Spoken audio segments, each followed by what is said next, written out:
Welcome to the Friday Power Lunch, a weekly show amplifying the voices of the Virginia grassroots.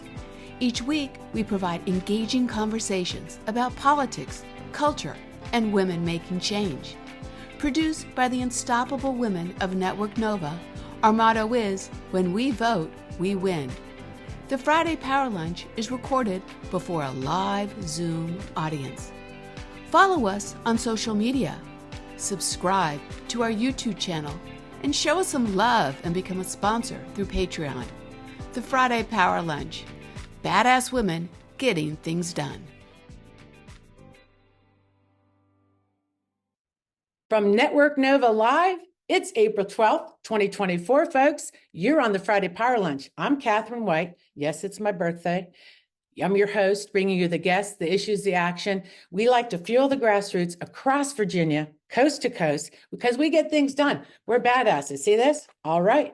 It says, badass women get things done. That's what we do, because we're stronger, we're smarter together, and we like to make politics fun. Today's theme couldn't come of a better time, and we have a great lineup of guests. Senator Tim Kaine is here, Virginia's beloved senator, a long career in elected public service from city council to mayor of Richmond. He was our 70th governor. He was elected to the Senate in 2012. And of course, he was Hillary's VP in 2016. Not too many people have been a mayor, a governor, and a United States senator. So we're so glad to have Tim Kaine here today. Gene Rossi is going to be in the room. He's the Power Lunch favorite legal pundit. He's going to talk about the many stormy trials facing that Putin puppet for president. And we have Deepak Puri, a tech-savvy entrepreneur and co-founder of the Democracy Labs. We're going to talk about some innovative, creative technology that they're going to show some tools, some fun stuff they're going to do today. I'm so excited for that. And Nick Knudsen, I consider a friend. He's a Portland-based writer, activist, executive director, and co-founder of Demcast USA. And they're a nonprofit that fights right-wing propaganda on social media. And lastly, and I'm sure he's wondering, like, why did Katherine pick on me? But I did. Delegate and Democrat, Virginia House Delegate Marcus Simon from House District 13, which covers Fairfax County and City of Falls Church. Marcus Simon is one of my favorite, don't tell anybody, people to talk to about what's going on in the General Assembly. He just knows. He's a great parliamentarian. He knows everything. So thank you, Marcus, for taking time to be here today. All right, some show business. We love the show business. Remember, we're a friendly and supportive community, so use the chat. Tell us what's going on with you today. Glad you're here, by the way, and that we have the after chat after 1 o'clock. And we love that. And hopefully you can stay with us, and some of our guests may be able to stay, support the show, become a patron. And I want to say hello to Elizabeth Aucamp and Virginia Diamond. They are believers. They do $10 a month because they believe in us. We love our believers. Thank you, thank you, thank you. I love birthday surprises. Thank you. And, you know, I want to say something. We have moved to a new level. We are now have an audio version of the Friday Power Lunch. It's available on Apple Podcasts and also on Spotify. So, yeah, go ahead and listen and share so you can get our likes up there. We love that. So with some birthday privilege, Robbin, I was thinking to call up Fennell and Carrie, but I didn't know, and then we can get to the senator. How's that sound? Sounds good. Let me bring them up. Bring them up. All right, buttercups. Buttercup, don't bring me down. I had yesterday, I was just sort of like, hey, Carrie. I was feeling it. I had my moment yesterday after everything went down. And I just want to say, you guys built me up. I know. I'll let Carrie. Carrie, did you want to go first? I'm just saying I had the same experience with some friends this morning. It's tough, and it's so great to have friends that you know are in the same space as you and are going to lift you up and help you when we've had a bad week, like what's going on even this morning. And then in Arizona this week, it's tough. It's tough. So for now, tell everybody how we're going to build them up. What are we doing in June? So in June, we're going to build them up with the summit. It is going to be our first national summit, and it's going to be fantastic. There's going to be more activities than you could ever imagine. You're going to learn so much stuff, but you're going to be inspired through all of the learning and through all of the people because of this national focus that we're going to bring right to everybody in June. So I am thrilled and delighted. Yeah, well, I'm going to go ahead and say, folks, so today we are launching the 8th Annual Women's Summit. It is up to us because our tagline is, it's up to us, and game on because we're ready to go at it. June 28th and 29th, the Capitol Capital One Hall in Tysons, Virginia. We will put the tickets, the link, you could buy tickets. Tickets are on sale, everybody. We have early bird. If you don't get your ticket today, we have it only early bird till I think the beginning of May. So we will show that at the end of the show. We'll get into tickets, but you do not want to miss that. So I want to make sure we get to the senator. But thank you, team. Let's bring up Senator Tim Kaine. Welcome, Senator Kaine, to the Friday Power Lunch. There he is. Can you hear me okay? I can, Katherine. Happy birthday. Thank you. I'm so excited. You know, it wasn't really planned, but you are, believe it or not, a special gift today for my birthday. I want to just say to everybody in the audience that, you know, Senator Kaine is a true, to me, his bio reads as a true person dedicated just to public service from your time when you served as a missionary person, as civil rights lawyer, a teacher, elected official. And then it really inspired me when I read about you to celebrate your 60th, because I'm celebrating my 60th today, you marked your 25 years in public service, that you undertook a 3-part journey to hike, cycle, and canoe across Virginia.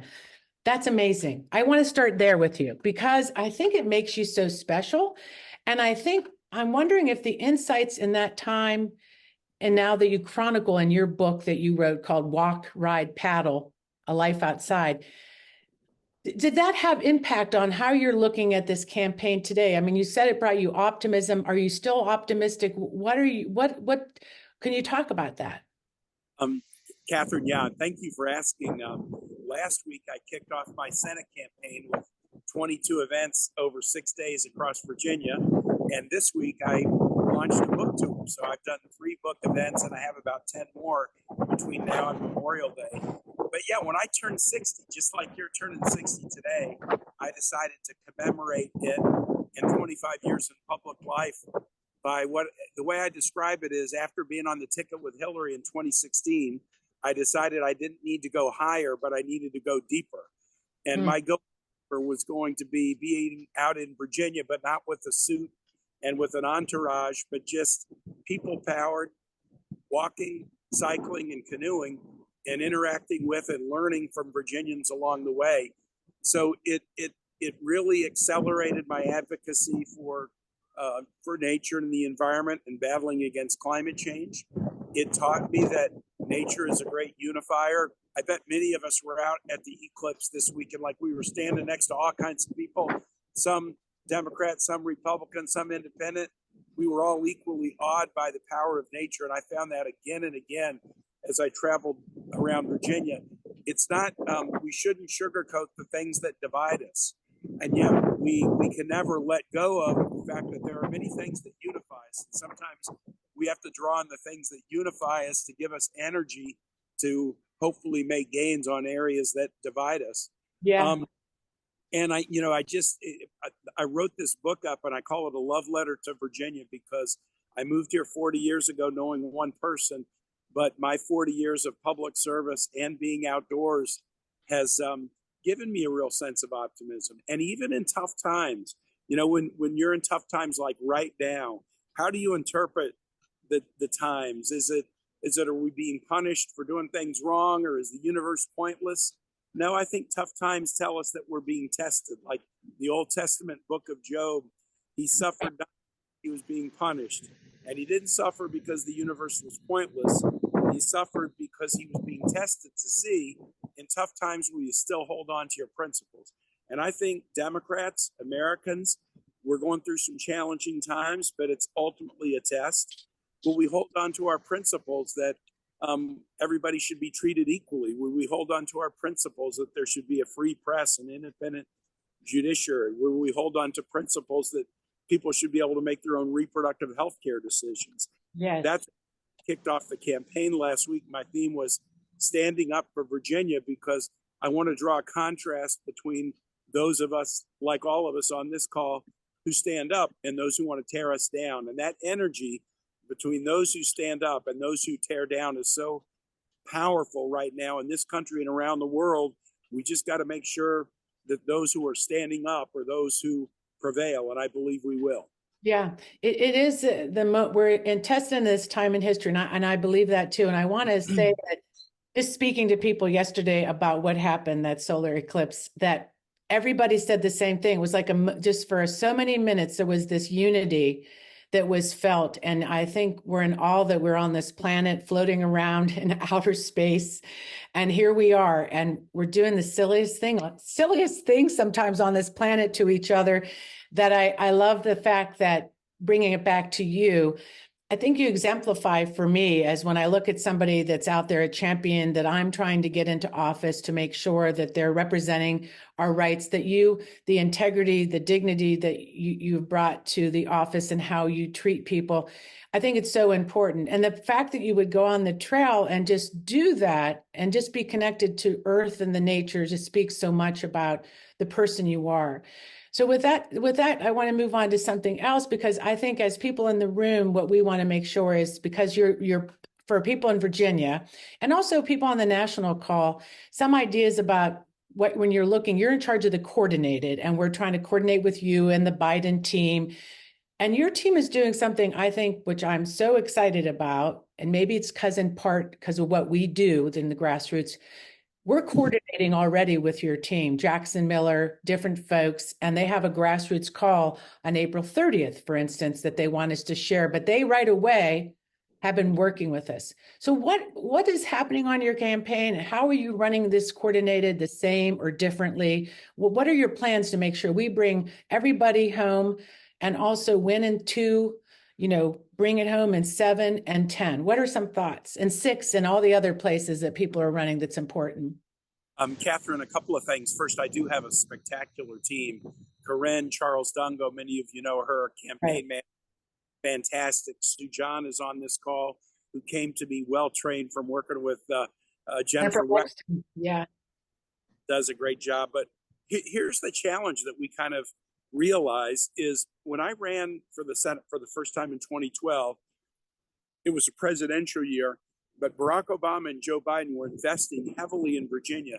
They had won in 2008 after not winning for 44 years, blue votes, and they wanted to make sure that 2008 wasn't a fluke, so they invested heavily in Virginia. Hillary and I did in 2016. Joe and Kamala did in 2020. Here's a reality. We won in 2020, but we won by 10 points. And so as they look at Virginia right now, they are like, wow, maybe Michigan, Pennsylvania, Wisconsin, Arizona, Nevada, Georgia are going to be tighter. And so I think I have to recognize, as the Senate candidate, that I'm not the top of the ticket, but I may have to build more of the structure. So here's what we're doing. First, Team Biden named a great threesome this week to be their eyes and ears and run their coordinated in Virginia. Jake Rubenstein, Tanya James, and Tyee Mallory, all people I know very, very well. And I think the Network Nova team, you guys know them well, that the Biden team has picked people who are battle tested, and not just battle tested generally, but right here in Virginia, from Virginia, having run campaigns in Virginia. And I think that's a really good thing. And second, as you point out, my own team is really trying to coordinate not just with the congressional races, but there's a lot of mayor's races in Virginia this year.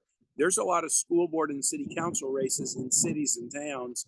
And then we have this amazing network of grassroots activists like Network Nova, like labor, like our environmental activists, like our choice groups. And so, yeah, we're not waiting and starting to coordinate in August. We're doing coordination calls in April to make sure that we all are going to pull the oar in the same direction. We have to win electoral votes for the 5th time in a row. We have to hold on to the 7th and the 10th and retake the 2nd. We have to win my race. I believe we can do that. And then maybe one other thing, Katherine, I want, because as you were leading off today and I was listening to you, You were talking about tough news this week in Florida and Arizona around reproductive choice. But I want to point out that in both states, it's like, even embedded in the tough news is the hope. So the Florida Supreme Court renders two rulings on the same day. The first is the draconian abortion ban will go into place. And the second is, and there will be a reproductive freedom initiative on the ballot in November. And that will put Florida in play not only to take the Senate seat behind Speaker Castle Powell, but it will also give Joe Biden a fighting chance to go and compete for electoral votes. Similarly, the Arizona ruling, how horrible, taking the state back to 1864. Right.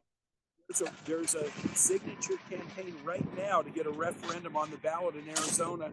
And my friend Mark Kelly said that Arizona ruling is just like jet fuel on top of that, on that referendum campaign. And we will get in Arizona, and then it will be on the ballot. So, the only one who's going to come to save us is us. No court is going to save us. It's only going to be us that comes to save us. But in key states, while there were bad rulings, at the same time, those bad rulings opened up a path for energetic civic activism that I think is going to produce a result that we can celebrate. Come on. I agree. I think the point was more like, in the meantime, the cruelty that will ensue. And I think that we're dealing with just this really hard place where we know this will be helpful. And what we need to do is realize Virginia, for instance, will be the only kind of free state. It feels like hearkening back to the Civil War in a lot of ways, with states were free and not free. And that, but I agree with you. I think we have to energize it.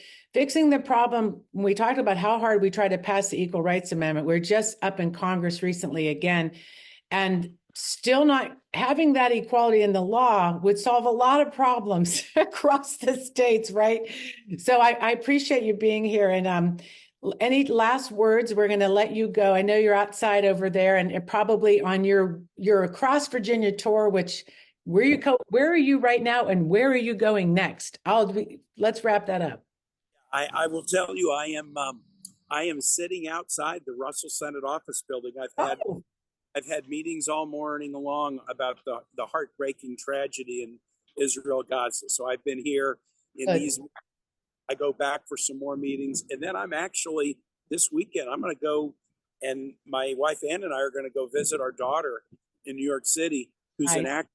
We're going to catch up with her and hopefully get outdoors and do a hike together. So good luck to all of you. Thank you. You've got a great lineup, and have a wonderful. All right, Senator Kaine, give it up. Let's give a round of applause around chair and Kaine. Well, it's fun on that tour. If you've been following Senator Kaine, he is really making a point to visit every place across the Virginia. Fennell, I'm so excited. And just a brief thought before we bring up Jean. Is Jean here? Jean isn't here, so we're going to move on to Deepak. Oh, that's why okay. Well, Jean is probably busy getting that Stormy Daniels hush money trial going. Jean has been following that extensively. I'll see where he's at. I'll go chase Jean, the dancing machine, and you go for it, girl. You go chase Jean while I bring up Deepak Puri, who is the founder of Democracy Labs. And so I am so excited that you're here, Deepak. This is why this is so perfect today. So we talk about sometimes being up and being down. But what you're going to share with us today, when you talk about Democracy Labs, is for everyone to really sort of think about themselves as a candidate and all the tools that they can use to do it with. And all the tools that you'll talk about today are free. So Deepak, you want to just talk a little bit about Democracy Labs, how you came up with it, your background, and then we can get into the tools. We're going to talk about free specifically today. Sure. Thanks for having me, and happy birthday, Katherine. So I'm here in San Francisco, and I used to work in Silicon Valley as an engineer. And then when Trump got elected, my wife and I decided that we needed to do something. So we started Democracy Labs. And by coincidence, I had the good fortune of bumping into Andrea Miller, who many of you might know. She's in Virginia. We were in DC just before the Women's March, and she has been an inspiration ever since. So what we do is we, as in Democracy Labs, is a non-for-profit. We work with activists and organizers, candidates all over the place, trying to figure out, like, how can we help you using tools that are free?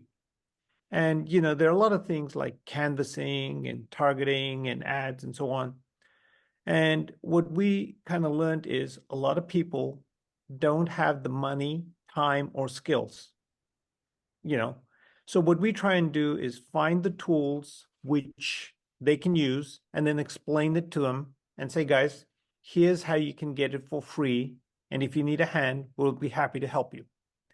And if I could share my screen, I'd be happy to kind of show some of the stuff that we do.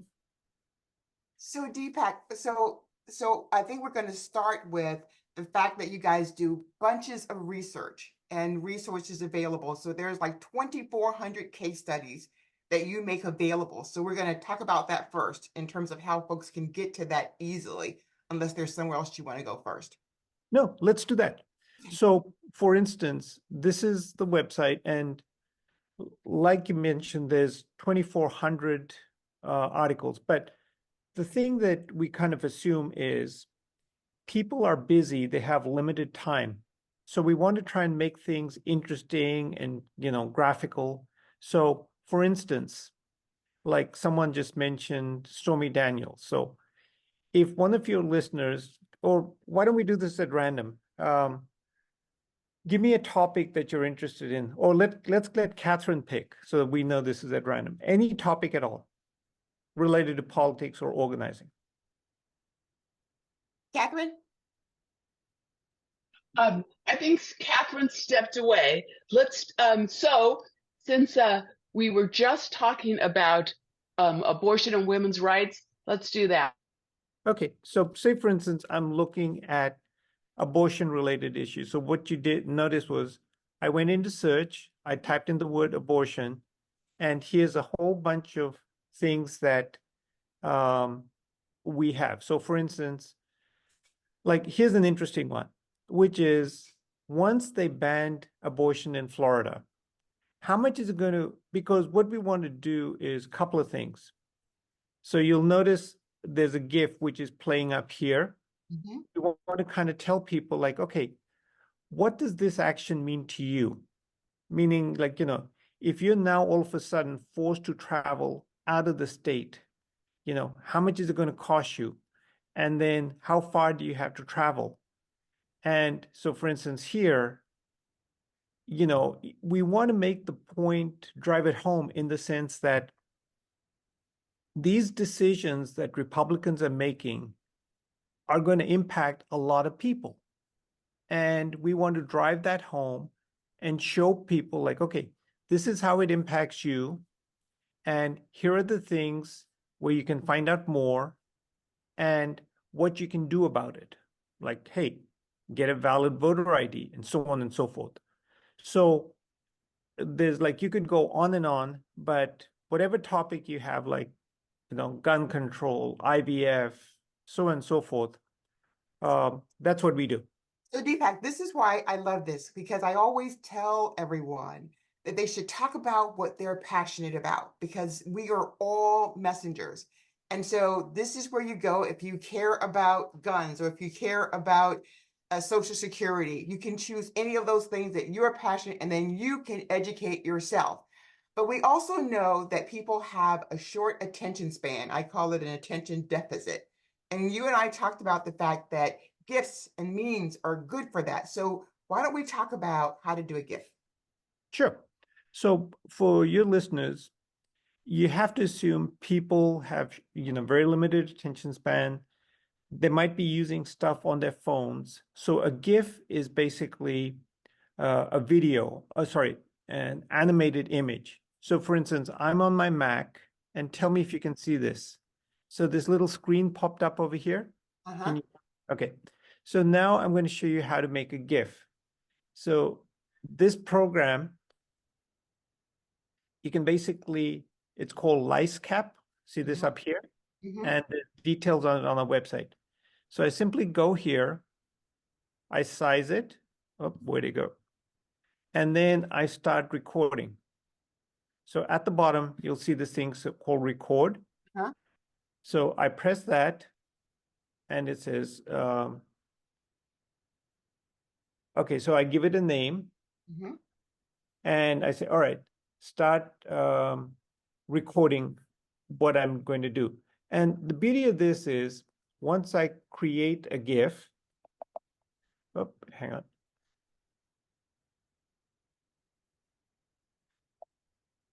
All right, so I'll just call it power. So now this thing is moving, right? Let me just stop it right there. And so now what I've done is I've created a GIF, and this will, I can then share it with other people so that, look over here, this thing called power. So there's not much here, but when I kind of, so without having to create a video, I can record something and then make it available as a GIF. And your listeners could do it too. So say, for instance, they're on a website and they see something and they say, oh, this is wrong. I need to do something about it. So they simply create a GIF and then they can share it. I'll give you an example. So this morning, we're working with a group called Newtown Action Alliance. And so I wanted to kind of illustrate that the gun lobby is getting out away with murder. So this is an example of a GIF. So you can learn more about it. So for instance, if I go, and I know we're kind of pressed for time, so I'll do this fast, but here, if you go into our website, look under archives and type in GIF. And then over here, there's all kinds of examples on how to create your own GIF.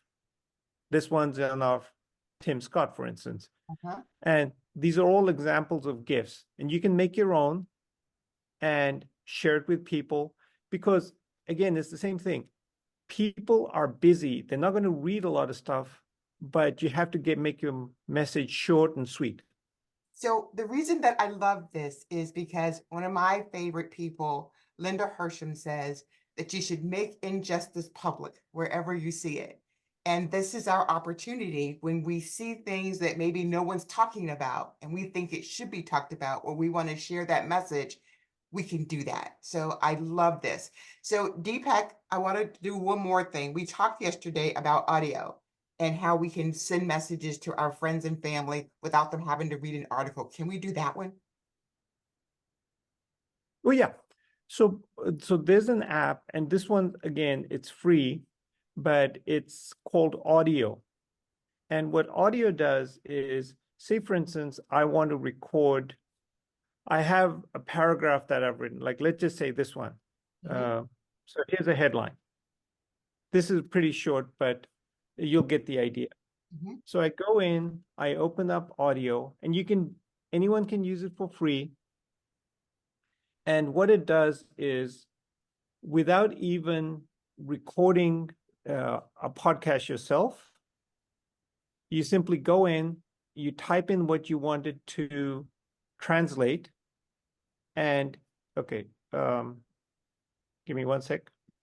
And it'll take your message and convert it into an audio file right away. So here, let's just do it. Okay. All right, just asking me to log in. And I can do it in English, I can do it in Spanish, what have you. And all right, so here's the code. So you'll notice all I did was I copied that little, so I click here on plus. I type in what I wanted to, oh, hang on. All right, so this is the text I wanted to put in. And let's just say, happy birthday. Okay. Okay. So now it's a generate audio. So you'll notice this thing little clicking away. Mm-hmm. And now my audio is ready. So give it a second. You'll see it down here. And once I've done that, okay, listen to this. Brought to you by audio.ai. Personal finance. Biden administration to forgive $7.4 billion in student debt for another 277,000 borrowers. Happy birthday. That is fantastic. And so then what happens is you simply take it and you can save the file, and then you can share it with other people, because you have to consider people are driving, they're working out, so on and so forth. They may not have time to read stuff. So now you can take your messages and convert it into an audio file and then share it with other folks. You can read more about it on the website, but I want to kind of give a shout out to Demcast, so we're huge fans of Demcast. And so what we'll do is we'll create messages, but then we'll make it publicly available, and Demcast is a great partner and they help share it with other folks. Back to you. So this has been really fantastic. So Deepak, you're gonna probably have to come back again, and if you're willing to give a team of us some more personalized lessons on this, because we all want to do it. And as I said before, I sort of see us all as campaigners, that we are running our own campaign, and that we can message as effectively as anybody else. And again, this is all free. So this is what's so phenomenal about it. But I'll ask one question. Is there any issue with downloading any kind of viruses or anything when we do this, or are we in good shape? You're in good shape, and because the tools that we use are stuff that come from Microsoft, Adobe, and they do a great job in making it secure. And again, if anyone needs help, we do this pro bono, because the challenge is the other side has a lot more money. So we got to think smarter, and there's lots of free tools out there. We're happy to help people for free. And happy birthday again. Yeah, thank you so much. What a great birthday gift. I did it funny. All right. I love it. Thank you, Deepak. And I'm saying part of our Women's Summit, let's convince them to do some programming. So when you get a ticket, maybe we can do some fun stuff with our ticket holders. We hope you'll think about that. Just a thought. It's my birthday, so I'm allowed to say, I'm allowed to ask. And you can ask for anything on her birthday, and she's asking that you will be a part of our summit in terms of some training that we'll offer. So Katherine, I'm thinking that Deepak's going to say yeah. I think so. Deepak, I did drop off on your doorstep when I was in San Francisco some goodies. So we just love what you do. We appreciate it. So thank you for being here. I want to move us along because we have a great show today. We have so many guests, and I'm so excited. We're going to probably start with Gene Rossi next. Gene. Oh, I apologize. I got to put rice in my bowl. But first off, happy birthday. And I think I sound like Pavarotti, but I know I don't. Let's go. I'm going to beg your indulgence. I'm going to sing you happy birthday. Okay, let's go, Gene. Happy birthday to you. Happy birthday to you. Happy birthday, dear Katherine. Happy birthday to you. I'm going to say in the green room, we were teasing, they sang me happy birthday, which was awesome, but it wasn't as good as that. And we talked about the birthday. We talked about how talked about how hard it is to sing happy birthday. That was the best happy birthday, I think. Oh, cut it out. Hey, the national anthem is the hardest. I said that too, but I want to get right to, because we have a great lineup. And I know I was thinking when you weren't in the room, I thought Gene probably's on the phone talking about the case, the hush money case. Did you talk to Michael Cohen today? Did he call you? No, but I'm going. Best friends? No, I'm becoming best friends with Jake Tapper and Laura Coates. Oh, so, great for you. Well, let's set it up. let's set it up and get to it. First, let me introduce you to the people in the audience, the people that are listening to our podcast on Apple, and we're on Spotify now. So thank you for sticking with us today. You're on the Friday Power Lunch. We have Gene Rossi here, legal analyst, our favorite pundit that always likes to come in and talk some Trump trash with us. We love that you do it. And you have a storied career with the DOJ for 3 decades. And also you're a fierce but fair prosecutor, and you're on our team in the Power Lunch. Let's get to this case that's going on right now. Let's unpack one of the 4 criminal cases. Let's go after the one that's going next week. What's your takeaway? And I'll go about 4 minutes, Catherine. 4 minutes? Go ahead. Mm-hmm. Okay. I'm going to give you one word. It's going to make you all happy. Guilty. Okay. I represented Stormy Daniels' old attorney, Keith Davidson. He's going to be a key witness. Keith Davidson negotiated the October 27th, 2016 NDA with Stormy and Michael Cohen and President Trump. It was October 27th, 2016. And there's some things I can't say, but I can say this. When he testifies, he will provide a lot of context and tone and drama to the negotiations and the frantic reason why that deal was consummated. So why do I say guilty? Because number one, he is guilty. But number two, what he was doing is there are multiple counts, almost about 30, 34, I think. What he was doing, Donald Trump, was he had Cohen borrow money, get a HELOC bank loan, send it to Stormy's attorney, $130,000, keep her to shut up, signed an NDA. And then what Trump did is he paid Michael Cohen $400,000. And you're saying, why? Why didn't he just give him the 130 back? Because he wanted Michael to have enough so after taxes, the net would be 130. That's a crime right there because they wrote off the 400,000 as a business deduction legal fee. So that's a tax crime. The biggest crime is they did it to violate the in-kind contribution of the FEC, all right? And that's another crime. There are state tax and election crimes that he's also guilty of. So all this baloney you hear on Fox and other networks, Newsmax, about how on appeal it's going to be reversed because there's really no felony, that's total baloney. They have a solid felony. So why do I think he's going to be found guilty?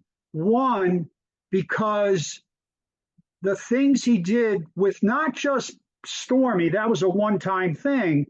He had an 8-month relationship with Karen McDougal, and I'm not making up these names, okay? So please don't laugh at me. National Enquirer had Catch and Kill. They get a story, they kill it. They literally put in the story in a vault. Well, the lead negotiator for National Enquirer is, drum roll, his name's David Pecker, P-E-C-K-E-R. Okay. That's a good name, David Pecker. Go Don't ahead. make up the facts. Okay. So David Pecker was a good buddy with Trump, and they had an arrangement where if there's any Stormy or McDougal out there, I'm going to catch it, I'm going to kill it, help you get elected. So that's the case. It's really very simple. You're going to have checks where Trump signed in the Oval Office, monthly payments to Michael Cohen. The last check was August of 2017. So I have this vision of a crime being committed in real time. Yes. So that's the summary. He will be found guilty. The jury selection take about a week and a half. But the bumper sticker that they're going to create, you ready? Last comment. The MAGA people are going to create a bumper sticker, quote, vote for the felon, I hate Biden. But that's not going to win the day, okay? That's the bumper sticker. I like. Well, you heard it here on Power Lunch, everybody, that it is going to be, this story is all about a porn star, a pecker, and what else? And some a porn star, a pecker, and some phony baloney, and a felon. So I love it. I can't help myself, right, Nick? Nick's like, oh my gosh, she said it. She went there. Yeah, I did. That's my bumper sticker. Okay, yeah. I love it. And I think, we always, and I think in this room, we've learned that we think he is guilty. He's guilty in all these cases, and the delay tactics. And we can't wait for that conviction. We got to still, our job is to, hopefully the law does it. And we keep doing us and building up our muscle to get our people out to vote, to talk about what's important. But geez, Louise, maybe in the end, it's this really simple case of. It is a simple case. It's very straightforward. So thank you, Gene. I love you, buddy. Thank you so much for always supporting us. All right. Oh, stay on. Of course you're going to stay on. With that kind of interlude, I want to say thank you to the supporters. Georgia Fuller and Narelle Living just became patrons because they love the show. We love the support from our patrons. It helps us do our work every week. So thank you for the new believers, the new supporters we just got. So Nick, I want to talk to Nick Knudsen next. Nick, it's so great to see you, and you've held out. Thank you for being patient. No problem. Glad to be here. Happy birthday. Oh, thank you. Well, when they asked me about my birthday list, I was thinking, Nick, we go way back, let's say, not that far, but getting into this business, I found you on Twitter, and I called you. You answered. You were available. For people in the room that may not know Nick Knudsen, you're a Portland-based writer, activist, executive director, and co-founder of Demcast USA. And I love that your organization is dedicated to fighting the right-wing propaganda. We've been part of your army. We built up that grassroots army. We met you back then. We were all becoming Twitter people, and we're getting our message out. Then Twitter went to hell. So what I want to ask you about, my birthday question is, so, we massed this grassroots army, and how did you pivot out of Twitter? What is Demcast USA doing now? What's up your sleeve? And how did you regroup, and what are you going to do in this election? Yeah, I mean, we were never a Twitter-only group. True, I admit it. Yeah, exactly. We've always had people who who volunteer to spread digital content with us, who are on a variety of platforms: Facebook, Instagram, TikTok. In the year after Musk bought Twitter and started to destroy it, we had about a 300% growth of Demcasters using alternative platforms.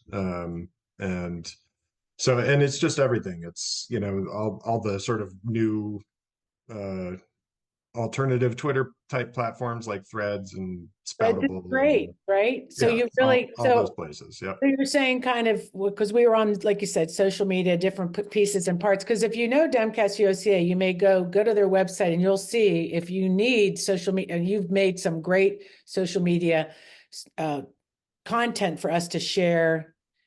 And now like you said, new threads are up, and Substack is really popular. Do you guys do Substack now too? Not yet. We're going to start a Substack. I'm not sure if we're going to get to it before the election, just because we're so busy doing what we're already doing. But it's definitely in the works.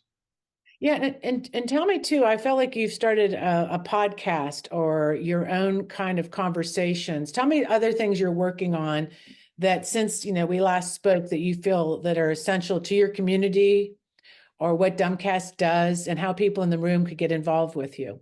Yeah, for sure. The biggest new thing that we've done recently is I don't know if some folks on here may have joined the Reach app because the DNC is on there, the Democrats are on there. It's a sort of Twitter direct message group meets what used to be the Greenfly app meets like Mobilize. So it's about mobilization, it's about social sharing. And so we liked what we saw when the Democrats started using it. So we bought in. We have a growing Demcast community on the Reach app. I will share the link in the chat here. So how big is that Reach community? And so when people go in, we know Reach, we've used it, right, as activists. And I would say that's a great tool, because we talk about relationship building, that's what is key. So how is it working for you? Are you pleased with it today? It's great. Yeah. So we've only been on there for a few weeks, but we've got about 400 people in there now. Okay. we hope to have somewhere around 3,000 by the time the election rolls around. The great thing about it, we're all about social sharing.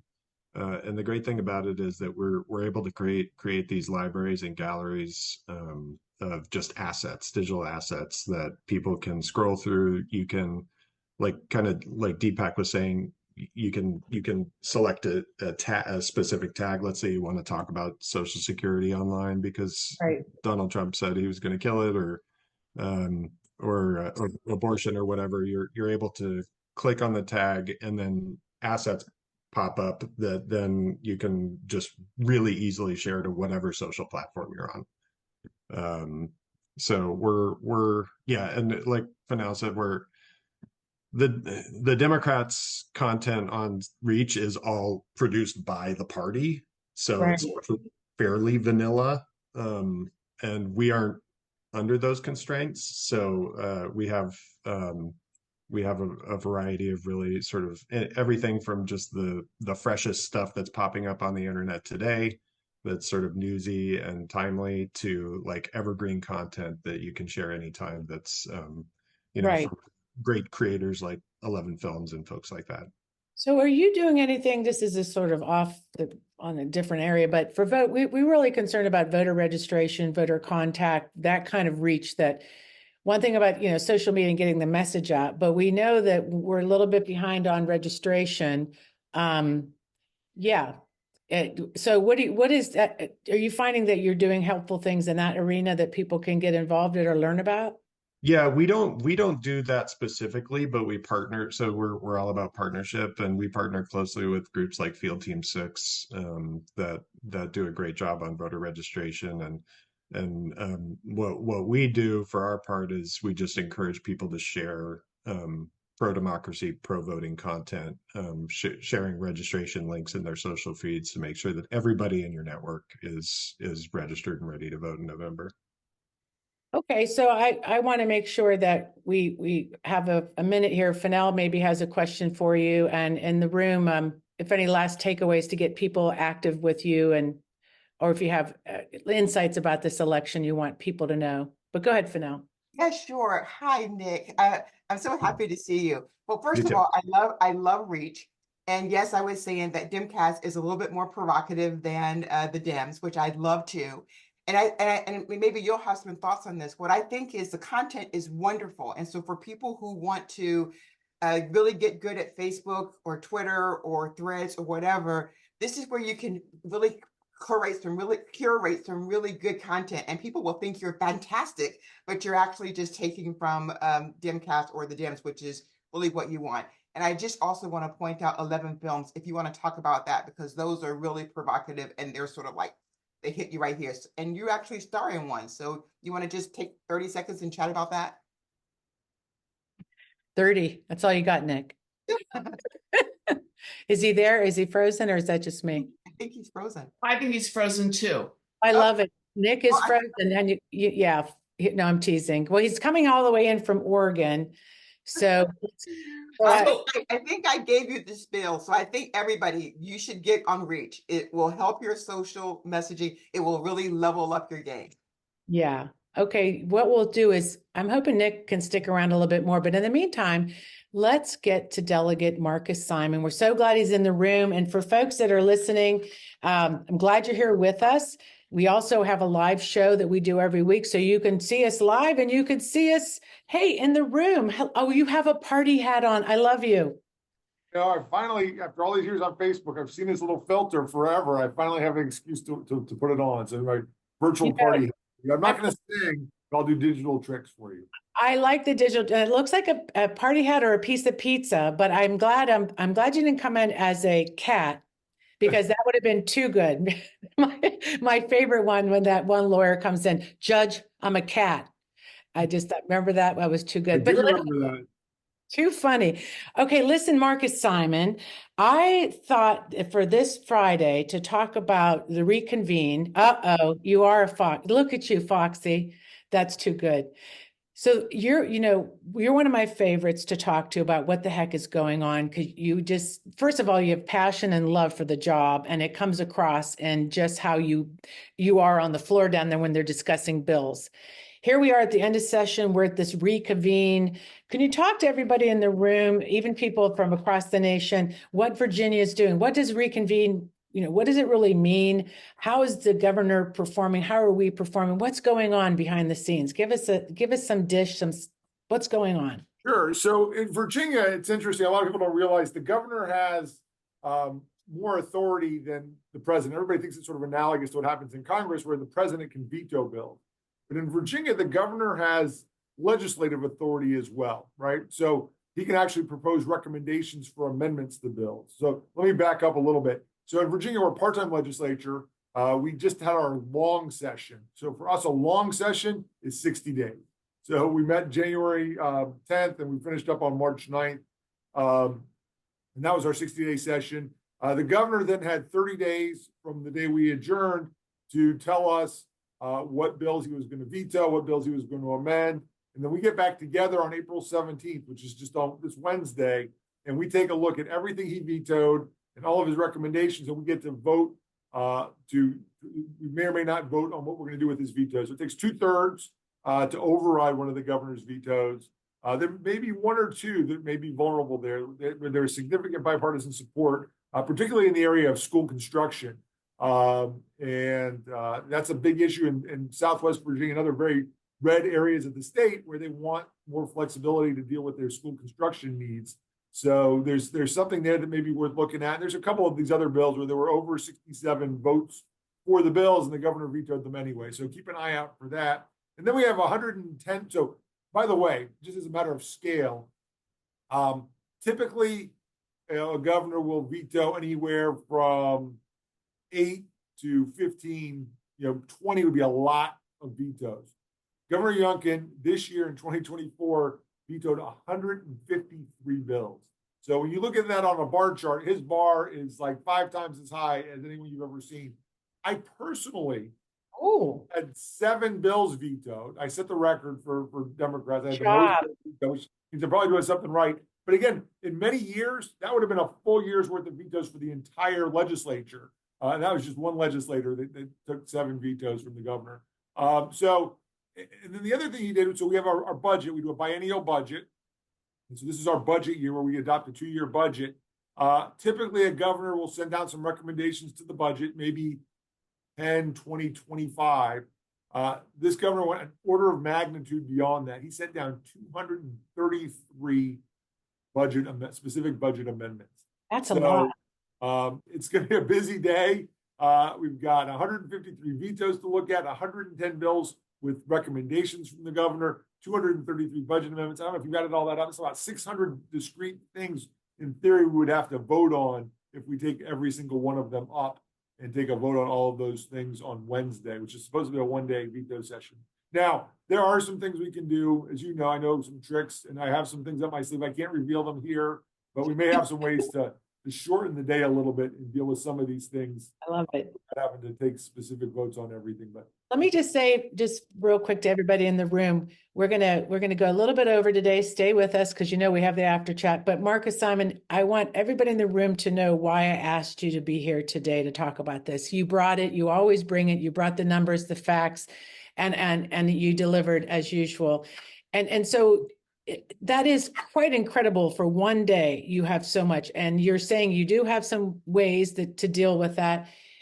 And you said you couldn't talk about it, but what other things are on your mind? Like for us, when we saw, it was even on the news, the Senator Hashmi's bill on the contraception equity and these important bills. What do you think will happen with those amendments? Like, what's your so these amendments make it tough, right?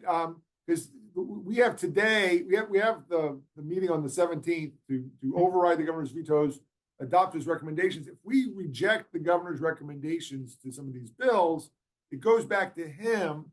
He has an opportunity again to veto the bill if we don't accept his recommendations, and we don't get back together again after that. So the executive in Virginia has some pretty strong legislative authority. And so if we reject his amendments, And we don't then have, there's another motion we could follow up with. It's a motion to pass notwithstanding, which would take the 2/3 vote to sort of pre-override his veto.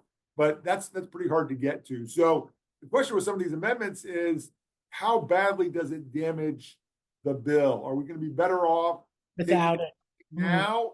Or if we reject that, we just give the governor an opportunity to veto, which may have been what he wanted to do all along, but it allows him to message it a little differently. Like, I tried to work with the legislature. I care about contraception too. They wouldn't meet me halfway, so I have no choice but to veto the bill. So those are some of the decisions we've got to make about how we're going to handle some of those bills. And I know those conversations are ongoing. And there's a couple different ones. There's a couple contraception bills. And some of these, again, these amendments may be a tough bill to swallow, but there'll be a decision that'll have to be made. Do we want to get halfway there now and address them, or do we say stand on principle that we can't do it this year? We'll come back with the right bill next year. Yeah, that's a long day. So I want to thank you for making the time to come visit us today. We'll be staying tuned. Stay tuned, but we're talking about it next week because we have Senator Lucas coming in next week, and that will be exciting. And also, we're going to have the North Carolina Party Chair, Anderson Clayton, with us next week. So you may want to listen in. She's a really mover and shaker. So for everybody in the room, make sure you join us next week for that. And also we have Roberta Thacker, that's the Rural Caucus Chair. And I don't know if you know Ken Mitchell, Marcus, that's running in CD6, if you've got to meet him yet. Not yet, but I look forward to. Yeah. All right. Okay, good. Thank you so much. I'll let you get back to your life. And thank you so much. All right. One more thing in the chat. I know we're over time. Yeah, go ahead. I just dropped in the chat a link to if you're curious about the 233 budget amendments, the Commonwealth Institute does a great side-by-side budget. So I just dropped that in the chat. If anybody's curious about all these different budget amendments and what they do and how they compare to what we did in the General Assembly, that's the resource you want to look at. Perfect. Thank you, Delegate Marcus Simon. Thank you, Senator Tim Kaine, and also Jean Rossi, Deepak Puri, Nick Knudsen of Demcast USA. What a great show. And like I said, next week we have Anderson Clayton here, the the North Carolina Party Chair. Sorry about that. And also Senator Lucas. That's going to be like a mashup. That's going to be fantastic. And then having the Rural Caucus Chair here, Roberta. She's one of my favorite people because we know it's all about rural. Making sure right. It is all about rural. And Ken Mitchell's here. He's the candidate running. So what's your takeaways? So here's my takeaways for today: is that we can become a small army using Demcast and using Democracy Labs. And so I take that to say that there are all these resources that we talk about messaging all the time. We have the ability to really level up our game. It is all about what we decide to do and what lanes we take. So that's what I love about today. And it's your birthday. And so what day could be more important to get all this power?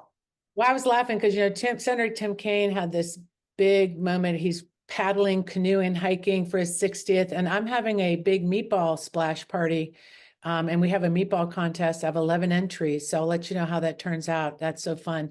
But I want to also not leave the show today without thanking our Patreon supporters. We had some new ones today. We had the Believers, Jenny Diamond, Elizabeth Allcamp. Thank you so much for believing in us. And Georgia Fuller and Narelle Living. I saw you in the room. I can't wait to meet. Hopefully Narelle will stay with us in the after chat. And also remember, follow us on social media. And thank you to the team today. We're building each other up. I couldn't be here. We couldn't be here. We couldn't do this work without the people that come in the room to do the work, people on the team, the people like Gene, who are always at the ready. Anytime we say, come on in, Gene, he comes. So it really means a lot. So we will see you on the other side. Let's roll credits. And thank you for being on the Friday Power Lunch.